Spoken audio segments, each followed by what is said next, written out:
At the beginning of this week, Universal promised us a spooky week, and so far, they've delivered. We've had multiple HHN house announcements. There's been some construction progress that's popped up inside the park. So today we're here at Universal Studios Florida to catch up on all of it. So we're gonna go over everything that they've announced so far, and we're gonna see what else we can find in the park today. Yeah, so come along with us. Still a little bit early to have the HHN medallion out over here by the arches, but over at the Spooky Empire panel, which was last weekend, they did share what the official logo for HHN 2025 is going to be. So just picture that right there in just a couple of months. And we have the entire Spooky Empire panel up on the channel. And throughout this video, I'm going to be inserting like snippets from that panel because the creative team that was there shared a lot of insights for this year's event, and it's shaping up to be an incredible year. I have such high hopes for this year's HHN, and I'll let you know why throughout the video. So it's important for us to kind of, when we're starting, define what kind of thematic do we want for this year.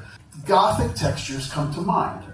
Stained glass, vines, gargoyles, and a place that we have identified as the house or the environment our event lives in this year is a place called the Conservatory. As of today, Universal has announced 4 original houses for this year. The first one being El Artista, a Spanish haunting, which I have really high hopes for. There is another one called Hatchet and Chains Demon Bounty Hunters, which is actually from Slaughter Cinema last year. It was one of the rooms. So I'm excited to see what they're gonna do about that. The next one is Dolls Let's Play Dead, and I am really excited for this one. It sounds super creepy. It sounds very like Sid from Toy Story-esque, but a girl version of it, where like her dolls become evil. And then the last one is Grave of Flesh, which sounds scary as well. And I think that leaves, what, one more original house? One more original, yep. Yep, so we're maybe gonna get it tomorrow since it's a spooky week, I don't know. Sure enough, as I was editing this video, they dropped the final original house announcement, and it's Galkin, Monsters of the North. In a remote northern village, a wicked being rises from the dead with a horde of monsters. Try to escape the belly of the beast. So like Alex said, the first one that was announced was at Spooky Empire, and it was El Artista. And they spoke a lot about this. They showed concept art of what some of the costumes and the masks are gonna look like. And I can just tell from the way that they were describing this house, this is gonna be a contender for House of the Year. Now, I know it's way too early. We haven't even stepped foot in the house yet, but so many people on the creative team have been hyping this house up, not only at the panel, but people on Twitter as well. There's been tweets that have been going out saying that it might be a top 10 HHN house of all time, which would be crazy. Some of the people that are working on the house said that this is one of the most impressive houses that they've ever done in their career. So very, very excited to see what they do with this one. Now, a big part of what they spoke about at this panel was how this year is gonna be fully immersive. There's gonna be a cohesive theme and a story and a narrative that follows you as you walk throughout the park.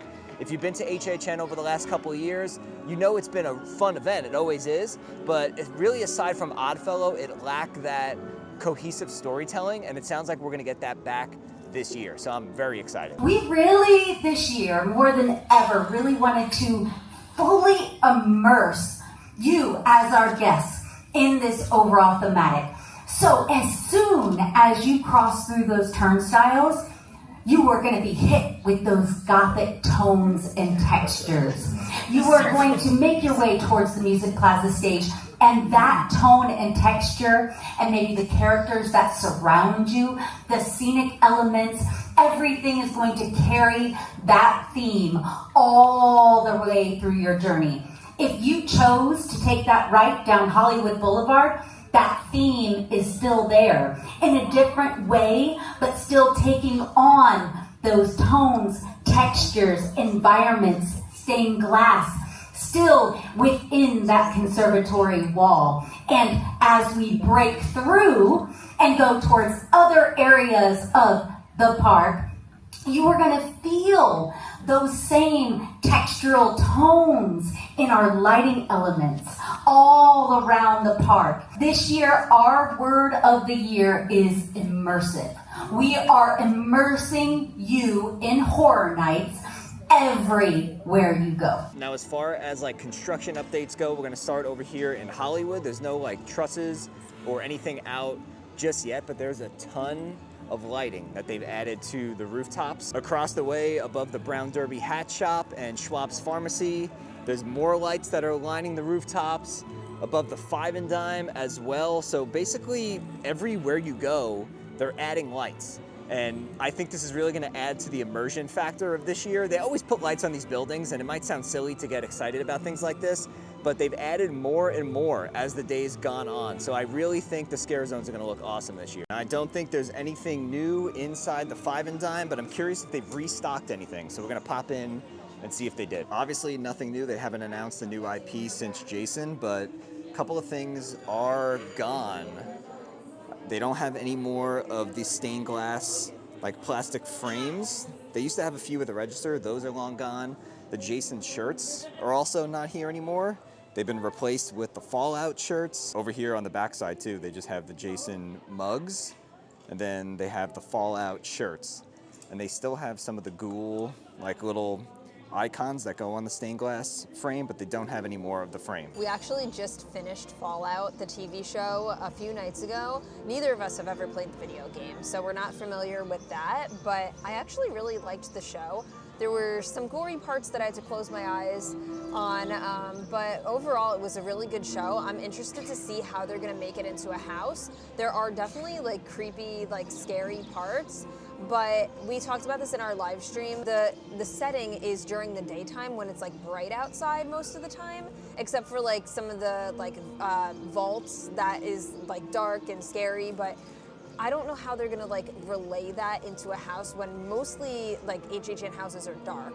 So I'm excited to see what they do with it, but I did really enjoy the show. So Grave of Flesh was the original house that they announced today, the day that we're recording this video, which is on Thursday. And something that we were saying while we were inside the Five and Dime is I wish they sold like original house merch. I wish they released some announcement merch like they do for the IPs for the original houses. Now, would it sell as well as like, you know, shows or movies or things like that? Probably not, but the diehard HHN fans would definitely buy it up. So Universal, we want more merchandise themed to the original houses. That would be so cool. Over here in Hollywood, this is gonna be like the regular scare zone, like the one that they always do. But then there's also a rumor that over here, before you get into that one, over by Mel's, there's gonna be some sort of Mel's die-in scare zone or like roaming horde. And you can see they've added some lights on top of Mel's over here. So curious to see if that comes true. They had a casting call a while back for people that can roller skate, and on the latest speculation map from Horror Night Nightmares, they added that to the map. So we'll see if there's gonna be anything that is themed to Mel's. And speaking of Mel's, directly in front of it, on this light post, they've added a whole bunch of lights. We came over by where the HHN bar was last year. This truss has been up for a little while. Obviously right now it's not themed to anything Halloween. It just has this little green picket fence and this yellow wrapping around it. Now we'll see if they're gonna do like an HHN bar like they did last year with like character meet and greets and stuff, or if this will just become like a food booth. So this trussing over here near Central Park has been here in years past for the Lagoon show, but it hasn't been back since the hurricane damaged some of the stuff in the lagoon. But it's back this year, so they haven't officially announced a Lagoon show this year, but the rumors are that it is gonna be back. And this is the exact location where they had the show times posted for Ghoulish back when they were running that, I believe in 2022 or 2021, can't remember the year, but this is exactly where the wait times for that show were posted. And again, not to bring up Spooky Empire every 5 minutes, but at that panel, somebody asked about the shows. They asked about Nightmare Fuel, and they asked about just like entertainment in HHN, and Mike Aiello like basically slipped and said that there was going to be a Lagoon show coming, and then the next day when they dropped the new speculation map, lo and behold, there was a Lagoon show that was added. So there's probably like a 99% chance we're getting a Lagoon show this year, which is going to be great. We need all the people eaters that we can get, and we need more entertainment. Guess what? We found some more truss over here by the Cafe La Bamba food booth. They got some trusses over here. There's a couple more that are behind these trees. These are nothing new. They always have these here because this is a food booth location for HHN, so they will definitely be adding lights to those. Walking past the Simpsons ride, And we noticed you could see a couple of the sprung tents off in the distance. This is the exit for the Simpsons ride. So here's a closer look at the tents. Not much going on right now in terms of action. You can see they got an Enterprise rental truck. Obviously they're gonna be bringing props in and out, but can't really see what's going on.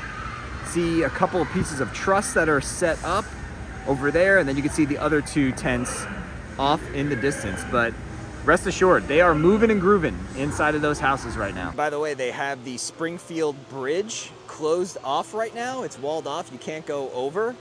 Can't really see what's going on. I do see like 2 random pieces of wood over here, so my guess is that they're probably replacing like part of this bridge. Just next to Men in Black, there's a couple more pieces of truss over here. This is gonna be the entrance for the new tents. So last year, this was Goblin's Feast and the Monsters House. This year, we'll see what's coming over here, but this is gonna be an entrance for 2 houses. This is where you're gonna have to do the long walk all the way around. That was a long walk. Yeah. It is nice though that they did have like bathrooms halfway. Oh yeah, definitely. And I remember I hid in those bathrooms during like a torrential downpour when I couldn't walk any longer when I was very pregnant. At least I won't be pregnant this year doing that long walk. Last year it was brutal. Now, this area gets really congested because this is the Nightmare Fuel stage, and then this is the entrance for 2 houses. So when Nightmare Fuel lets out, this is just a complete mob scene, and then if you're trying to get back over here, good luck. And speaking of Nightmare Fuel, they have the truss out in front of the stage as well. They got this one. Is this here all the time? I don't know if it is. I know obviously the one I just showed isn't, but that might be there all the time, and maybe I'm just overthinking it. But this is where Nightmare Fuel will be returning, and we got some information about this year's show. At the end of the panel, they opened it up for a Q&A, and a fan asked about Nightmare Fuel. They said how much they love the show. Is it coming back? Because Universal hasn't officially said anything. But when they answered this question, again, Mike Aiello, love him. He's an awesome creative mind, not good at keeping secrets. And he basically blew the cover that Nightmare Fuel is coming back. Now, not only is it coming back, it's coming back with a new show director, a new person in charge. I cannot confirm or deny that Nightmare Fuel is coming back this year because of a reveal date of when shows are happening. What I can say about Nightmare Fuel, and for the past few years, Jason Horn has been our creative director, show director for that house, or for that show, and has done an amazing job. And we actually, this year, for the very first time, if we bring that show back, we'll have new creative there, if we bring it back. See what I did there? See what I did there? Because I caught myself halfway through that. Q&A is great! Look how tight it is between the construction walls for the Amity bathroom and this little walkway that leads you over to the bridge. They have to finish this soon. And speaking of like construction updates, we have another piece of truss over here. You got some more lights that have been added to it. So lights and truss are starting to pop up. Hey, do you guys remember when they had the Blumhouse Wolfman photo op that lasted for literally 2 days? Well, they got some more lights and trussing over here in this area. They had like a little stage, and they had like a truss cage last year, and it basically just served as like an HHN backdrop photo op because the Wolfman thing didn't last too long. But they did add some lights over here that are shining both towards the Diagon Alley little walkway as well as directly in front of King's Cross. Heading into San Francisco now, and they have this massive truss structure that's been up here. This has been here for a little while. Obviously it's for HHN. You can see they've already started running some power up to the buildings, down the side of Western Brickworks, which is amazing pictures over here. This scare zone almost always has this massive truss structure. Right now they're using it for the Jaws celebration as part of like the Amity overlay. That's why it has like the Americana attached to it, but this will be converted to something for HHN. And on the latest spec map, they just have like a bunch of dancing people. So is this just gonna be like a, I don't know, like a DJ area? I don't know. Very interested to see what they do with this space because the spec map and the latest speculation has it being like just like a dance party zone, which would be very odd. You know what this scare zone is? The dancing dudes.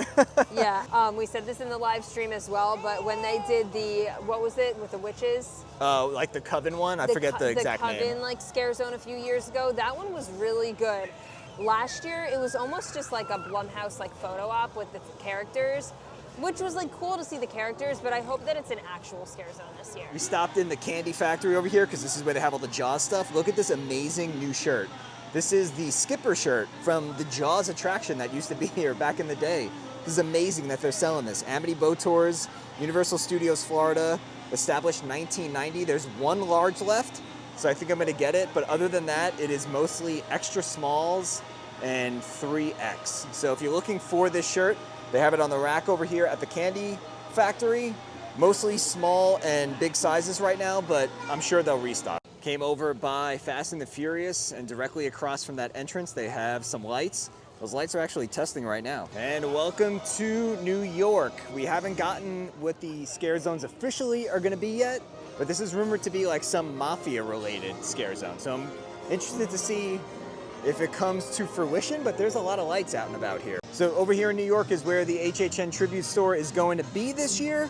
And at Spooky Empire, they did call out that it is the 10th anniversary of the tribute store. So we'll see what kind of surprises they have up their sleeves, what kind of themes they're gonna go with, but it is an anniversary. It's something new all the time, and we're always trying to innovate, do new things. And this year, 10 years of tribute store. So we're gonna take and it's been a blast, and we're so excited to work with a team like this, and extend the retail experience into the overall experience of Horror Nights. This has obviously been walled off for the last couple of weeks. I'm very curious because this is the entrance for two houses.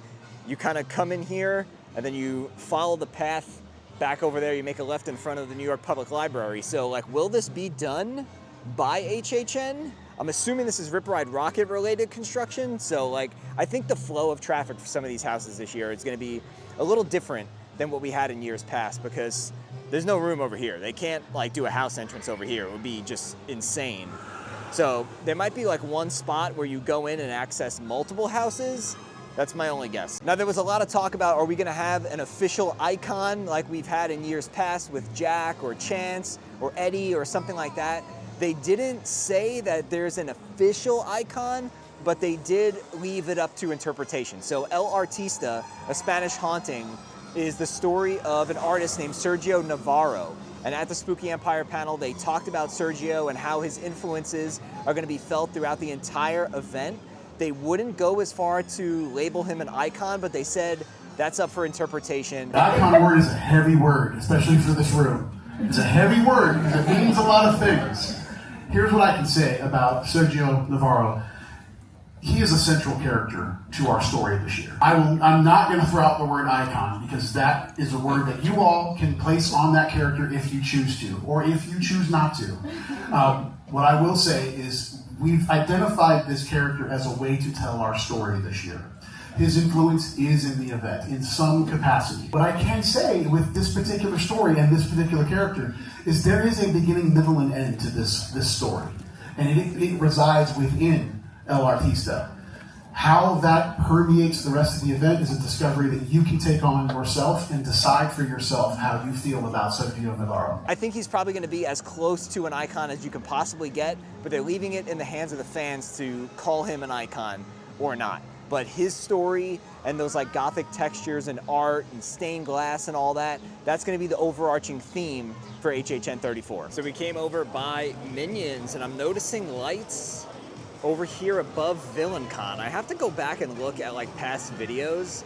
Were there always lights over here? I feel like last year this was just completely dead, but they did say that it's gonna be extremely immersive. So maybe something's gonna be going on over here because there's lights over here on the other side too. That's VillainCon, that's Minion Mayhem over here.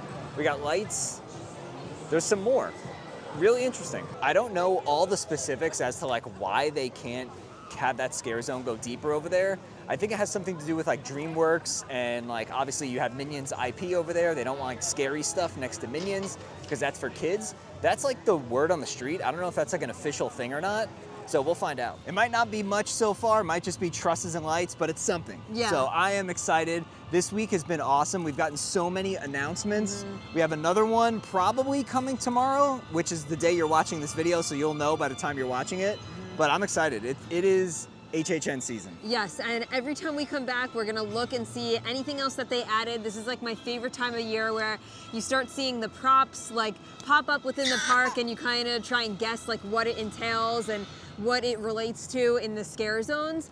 We have one more original house announcement left and three more. Well, two and then Five Nights at Freddy's. Okay, right. So technically three, because Five Nights at Freddy's hasn't been announced as a house officially, even though we already know it's going to be a house. Yeah. So two more IPs, Five Nights at Freddy's confirmation, one more original. I'm so excited. And then excited. the shows. And the shows, yes. I'm so excited for this year. They're really like egging it up to be like a really good year, a very immersive year. Yep. So I just can't wait. I have extremely high hopes for HHN 34, and I can't wait to come back over the weeks and months ahead to follow all the construction as they start to put together the scare zones. It's a really, really fun time of year. So if you guys enjoyed this video, make sure you give it a nice big thumbs up, subscribe to the channel down below so you don't miss out on all of our Halloween Horror Nights videos to come.